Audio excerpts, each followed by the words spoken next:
Sa aking pagtanda, unawain mo sana ako at pagpasensyahan.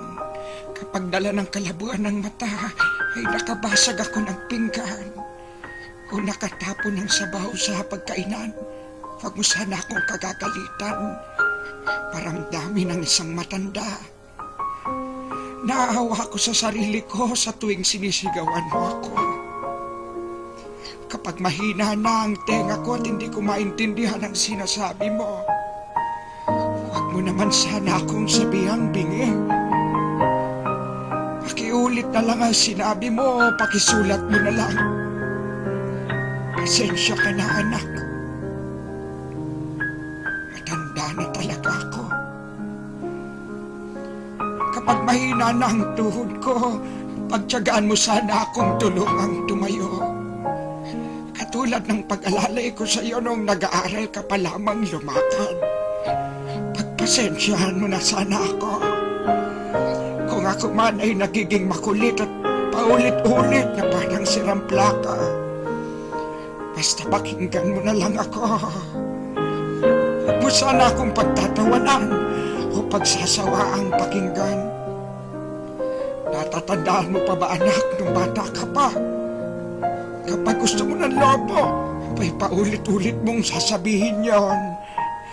Maghapon kang nangungulit hanggang hindi mo nakukuha ang gusto mo. Pinagtiyagahan ko ang kakulitan mo. Pagpasensyahan mo na rin sana ang aking amoy. Amoy matanda, amoy lupa.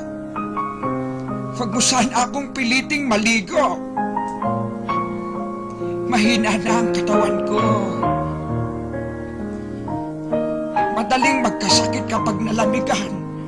Kaya wag mo sana akong pandirihan. Natatandaan mo nung bata ka pa. Pinagtsatsagaan kitang habulin sa ilalim ng kama kapag ayaw mong maligo.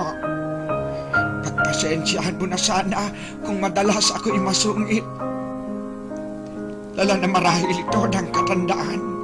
Pagtanda mo, maiintindihan mo rin ako. Kapag may konti kang panahon, magkwentuhan naman tayo. Kahit sandali lang, hinip na ako sa bahay. Pagkapong nag-iisa, walang kausap. Alam ko, busy ka sa trabaho. Subalit nais kong malaman mo na sabik na sabik ako. Makakwentuhan ka kahit alam kong hindi ka interesado sa mga kwento ko. Natatandaan mo, anak, nung bata ka pa. Pinagtyagaan kong pakinggan at intindihin ang pautal-utal mong kwento tungkol sa iyong teddy bear. At kapag dumating ang sandali na ako'y magkakasakit at maratay sa banig ng karamdaman, huwag mo sana akong pagsawaang alagaan. Pagpasensyahan mo na kung ako man ay maihi o matubi sa higaan. Pagtiyagaan mo sana akong alagaan sa mga huling sandali ng aking buhay. Total, hindi naman ako magtatagal.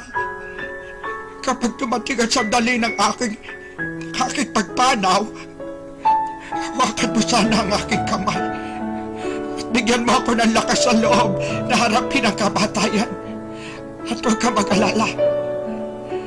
Kapag harap ko na ang Diyos na lumikha, ibubulong ko sa Kanya na pagpalain ka sana.